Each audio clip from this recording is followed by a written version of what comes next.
Hello everyone, I'm Alin Solar from Analogue.Studio in the studio, and I'm here to demonstrate the use of a just converted Polaroid Land 350 automatic camera. And I mean converted is converted to shoot Instax Wide. Instax Wide instead of what? Well, if you don't know what these things are, they're cameras made by Polaroid Corporation they started in the 50s, 60s, something like that. And they were shooting this amazing invention at the time called packfilm. Long story short, the film for these cameras has been discontinued in about 2018. The last film we made for it was Fuji packfilm. And this is a pack at the expiration date 2018.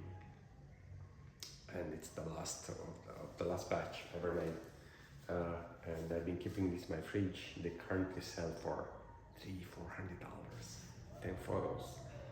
And they're expired, even in the fridge, and their results are not always guaranteed. And at $40-50 a shot, it's tough. And of course, you can only find them used on eBay.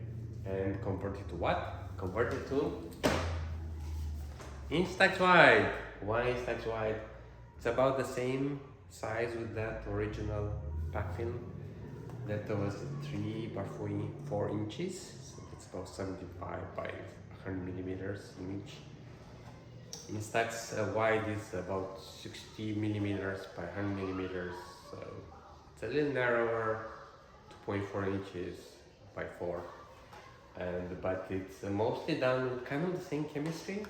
Fuji used the technology, the packfilm chemistry, to develop the Instax Wide film. The colors are almost the same, it's not the same thing, but hey, this turns out to be about $1 a shot at this point. A pack of 20, there's 2 cartridges, each of them holds 10 shots, is about $20 in the United States, so give or take $1 a shot. How is this wizardry done? Well, what I did is took the back off of the camera, the film door, and added these Lomographlok style rails. Why? Because I'm using this product made by Lomography, it's called Lomograflok, that has Graphlok rails, and it's Instax Wide film processor. So all it does, you basically put Instax film inside, and you push a button, eject. And there's a dark slide, and it's made originally for 4x5 cameras with Graphlok rails, but you can adapt it to anything if you manage to add Graphlok rails to it and also get the focus position right. So there's a 2-part problem. So long story short, this is the product, works with this, shoots Instax Wide. How? Well, if you buy one of these products from me, this is a Polaroid Land 350 automatic camera, converted. It's gonna come in like this. And let me show you. So this is the lens board, and the camera is partially collapsed right now. It doesn't collapse as much as the original camera unconverted did. So collapsed about this much. And it has a little protective cover in the back. So first, take this off, put it in your camera bag. It's a plastic cover for the back, so it protects the bellows and the lens and the felt I use here. And so put it aside. Take the film cap off, the lens cap off, otherwise you're not going to get an image. And you need to extend these scissors to extend the bellows. So they're currently held in place by a little plastic clip. This is on my own production. And the way you take this off is just simply push like that. And it comes off. And then you simply extend the bellows till they lock. This is the shooting position right now. And say, I'm also going to show you right now how to contract them. compress the bellows. If you look at the top of the scissors, it says press to close here. So you press, and this unlocks the bellows, so it means you can compress them. And now, if you notice, there's a little metal clip right here. So the little L-shaped hook I designed is supposed to go as a thinner part. So this thin part has to go under, well, position correctly, it's to go like that. It's to go under this little lip, under the little hook, and so you push it under that, push it a bit, and that hook should lock in this little slot. It's easier said than done. The way I do this, so push it under.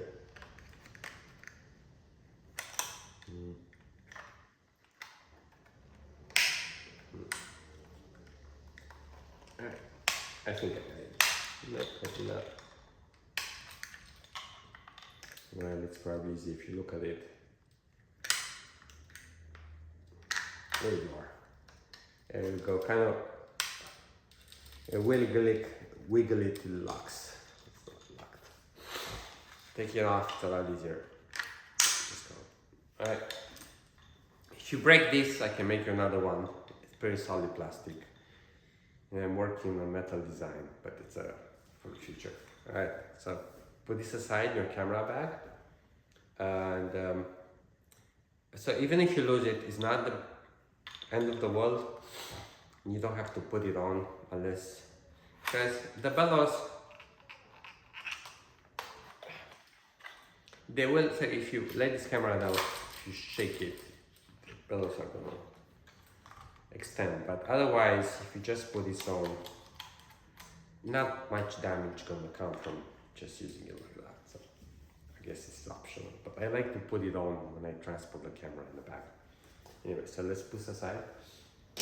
And again, extend the bellows and take the cap off, and let's say it should.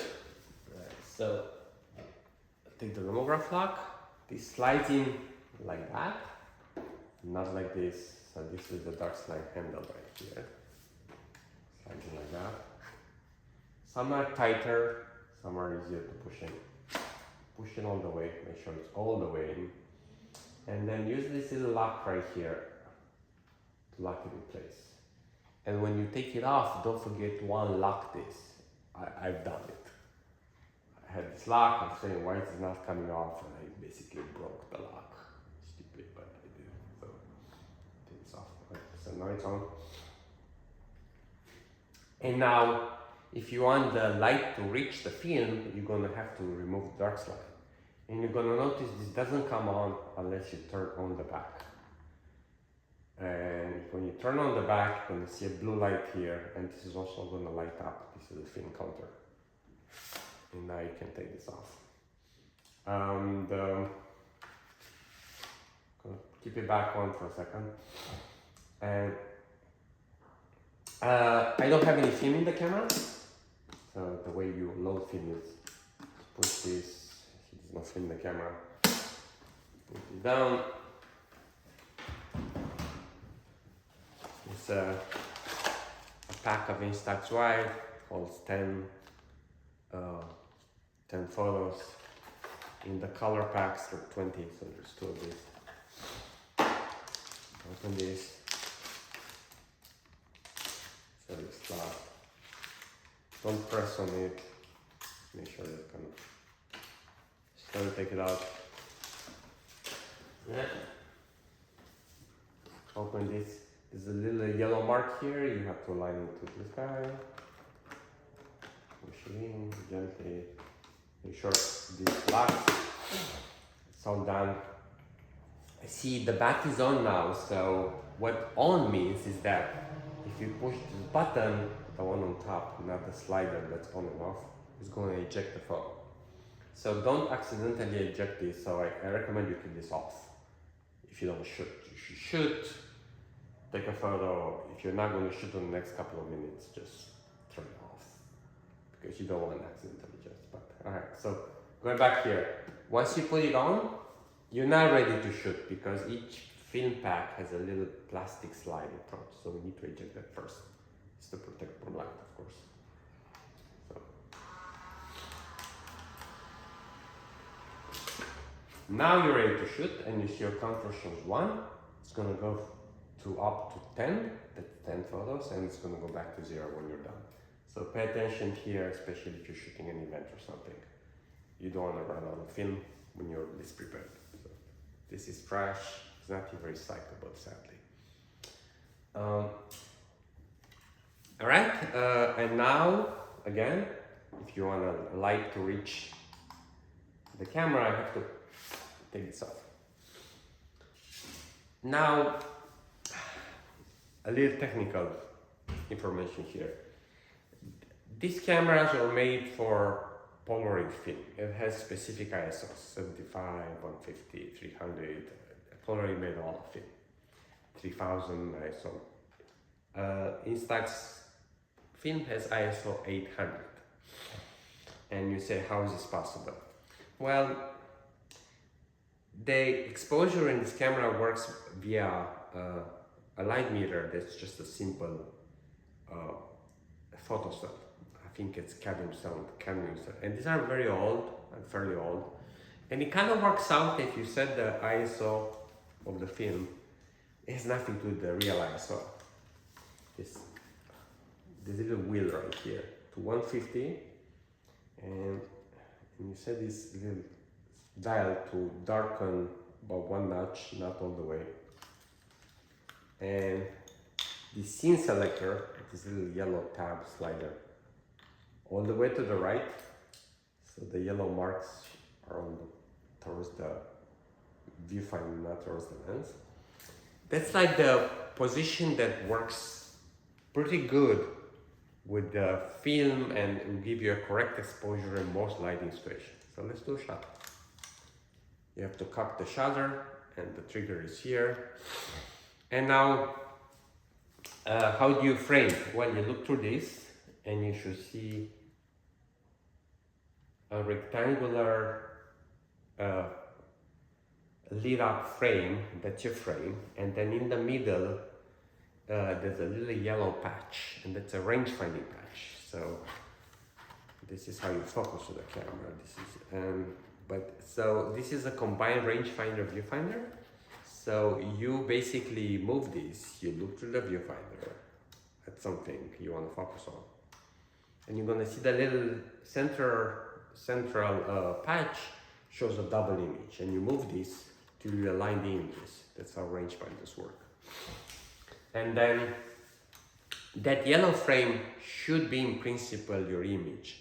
However, because of the way I hacked this camera, and that's nothing I can do about this, I had to lower the actual position of the image window, and also the Lomographlok window is not centered, so it's like kind of here.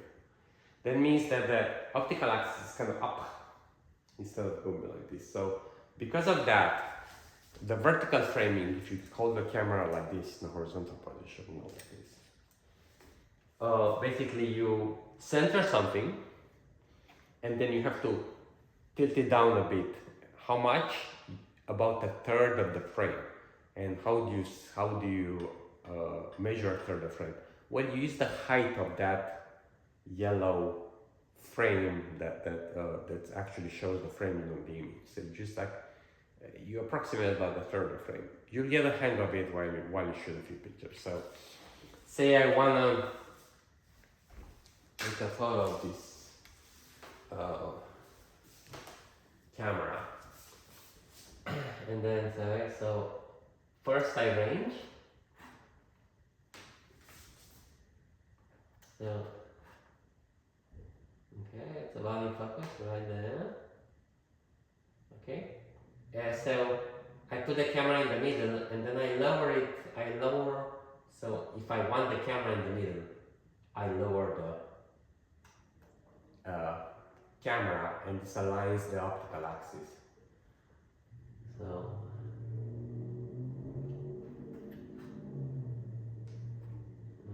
lower, done.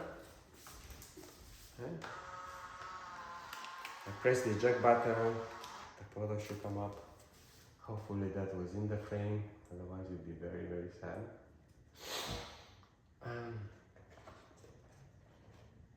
So again, you center, you range. So you want the little patch in the middle, the image in the middle to be, it's doubled, and then you move this on till it's a single image. The minimum focus distance for this camera is about 3.5 feet. So you're not going to be able to focus anything closer to that unless you use close-up lenses. I don't include this, you can buy them. And it goes, of course, it goes to infinity. And I have an image already. Seems to be correctly exposed. Yeah, maybe a little too dark. So I'm gonna adjust this a little closer to the middle. Yeah, it's a little too dark. Yeah, so maybe smack in the middle would be better for this. It varies for each of the cameras depending on the age of the photo. Okay. Let me see. It's in focus, it's sharp, but it's a little too dark. I mean, it's a big, it's one cell that kind of meters the entire scene, so the light from the window can throw you off a bit. So maybe it is the correct exposure, but yeah, so. Anyway, you can experiment, take a photo. Once it comes to you, that should be the correct exposure for this one. This particular camera is for sale, by the way. And then say you're done taking the photo, you're done. Put dark slide back on, turn this off, and then if you want to close the bellows, you put this on. I already showed you how to attach the hook, the front hook, and I highly recommend you put this on. And you can unlock the Lomograflok, and then if you just come out and store this, you can put in your camera bag and take the Lomograflok, put it on your 4x5 camera. It's removable. Or you can just keep it on if you only use it for this. But I would not recommend taking dark slide out and just losing it. Just keep the dark slide inside there. Comes in handy. Alright? I'm gonna put this on now because I'm also gonna show you that how to shoot using a flash. These lenses are fairly slow on the automatic cameras. The maximum aperture is f8.8, which is almost as good as a SX70, to be honest, f8. But the ISO of the film is 800, so I guess it's better than SX70. But these have advantages. You can use any flash with a PC sync socket, and so any flash, or you can use a wireless trigger as long as you can connect that to this little PC sync socket that's on the board. Magical. And for these cameras, I use these little flashes that you can buy on eBay or any camera store. And my favorites are made by Godox, no endorsement. But Godox Junior is a good one. They're small, they're compact, and they give enough light for this camera. And this is a IM30. It's cheaper than the Junior, but it doesn't come with this little cable, which is kind of annoying. It's a 2.5mm to PC sync, so that's another $6-7 that you have to spend. And I added a cold socket made of plastic to this, so it doesn't short any of these contacts. Simply put it on. Okay, and this, It's a pieces, I think it's a male PCC socket, goes into a female in here. And this is quite tight, some cameras, so make sure you insert it all the way in there. And you can get this out of the way. Let's turn the flash on.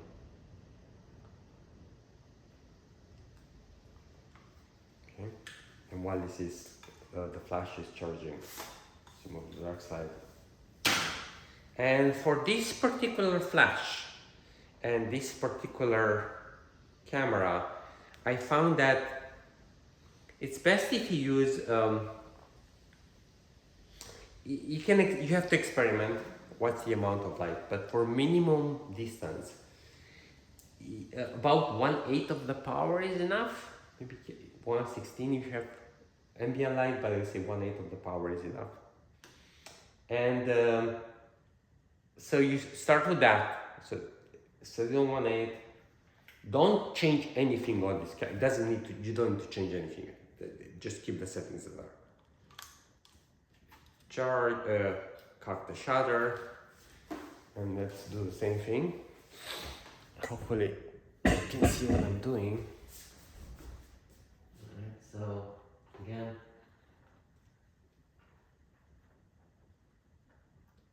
range the center patch, put your subject in the middle, but you want in the middle, you have to keep your camera down about a third of the frame is on. The horizontal frame is about the same, so use a flash, alright? And let's see what I got. So it's a slow lens, so that means that most of the indoor pictures, even if you have a little light from the window, will need a flash. So buy one of these and use it. It's a great party camera, even in the darkness. The focusing is hard in darkness, but in low light, I had amazing success at parties with this. It's fast, Instax develops pretty quickly, and then so if your groups are farther away, then you just increase the flash output. Instead of 1/8, you put a quarter, or just look at it. It's nicely exposed. So there was the correct setting for minimum distance, about 1/8, with the camera coming as it comes. I had set it to ISO 150. Again, you don't actually shoot the ISO. Set the ISO, it's just a setting on the camera that sets a certain aperture.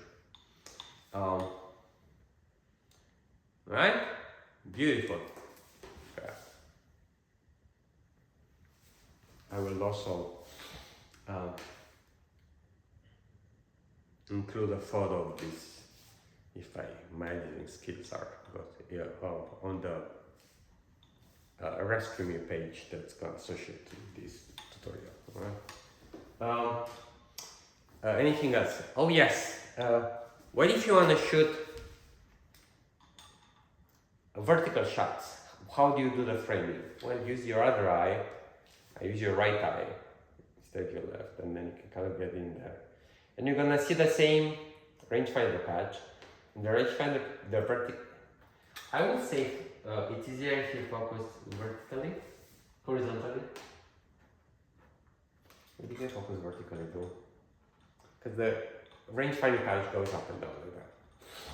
And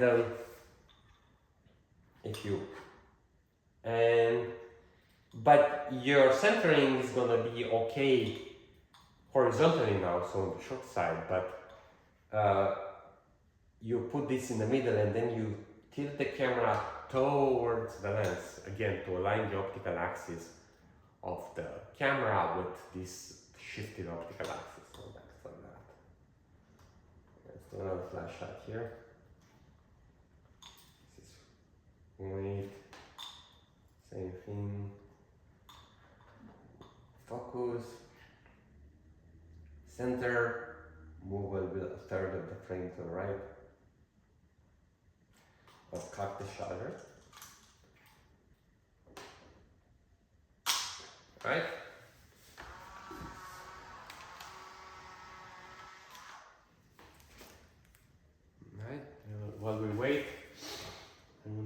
some other stuff. So, okay, let's turn this off. And I'll show you some things on some features of the camera. Right, so I put the dark slide in, turn the Lomographlok off. I unlock the latch, take this out. I'm gonna leave this open. And the reason I'm doing is that this camera is powered by batteries. There's an electronic shuttering here. There's an electromagnet, and depending on the voltage, that's what sets the speed.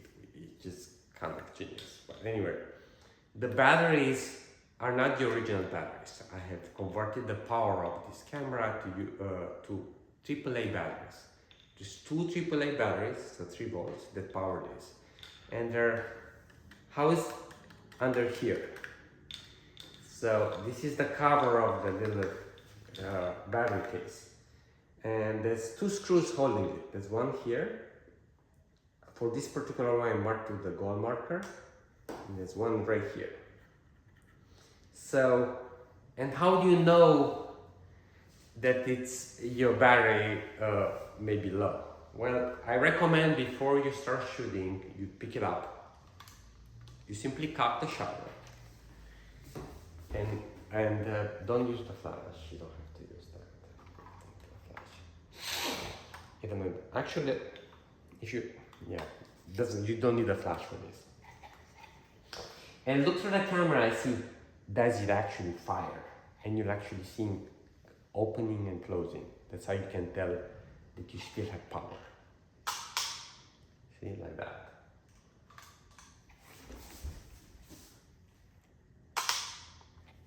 Okay? So that means that there's enough power to activate the shutter. So that means your batteries are working. So do this check before any shoot. And if you have the flash attached and you cock the shutter and everything's connected properly, they're all pushed in. And so this works. But if the flash doesn't fire, just put the dark slide back on Lomographlok and check if the shutter is working, because that's probably because the batteries are low. So this happened to me, so suddenly your camera stopped working, it's not going to expose. So do this before you eject, before you put film in, just kind of make sure that you have. I don't know how long they last. I haven't, two AAA batteries, they should last you, I don't know, at least a couple of months, I suppose. Depends on how much you use it. I don't know how many shots.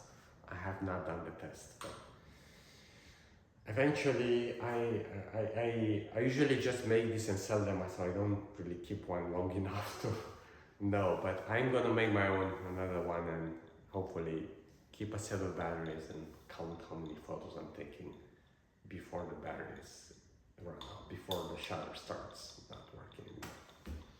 I would think that a long time, because these are designed to be powered by a small 3-volt battery. It was housed under here, and that was working for a while, I suppose. So, a couple of months, I think. How many frames? I would say 100. That's it, that's a good number. But anyway, do this check before you start shooting for the day. See, this works. You see that? Not the flash. Okay. Well, you don't need the flash for this.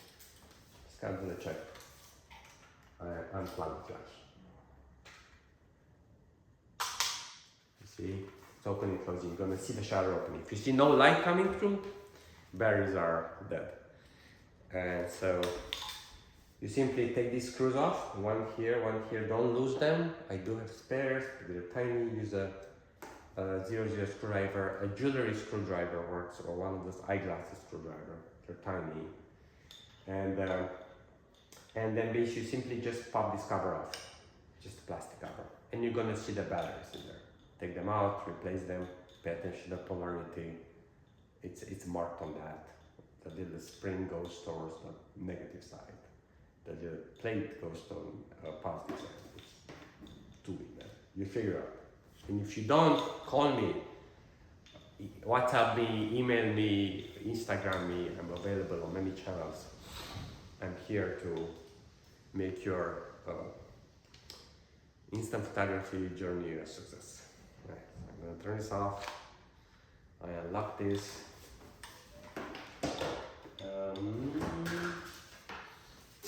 Attach the cover.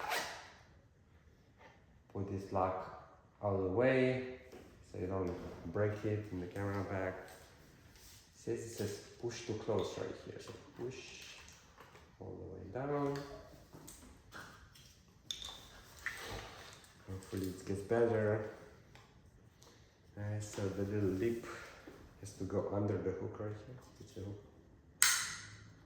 It goes under the hook with the L towards the lens. Like that. Helps if you do it from the side. I think. Yep. You can kind of see it, and then there you are. Oh, locked in place. It's back on.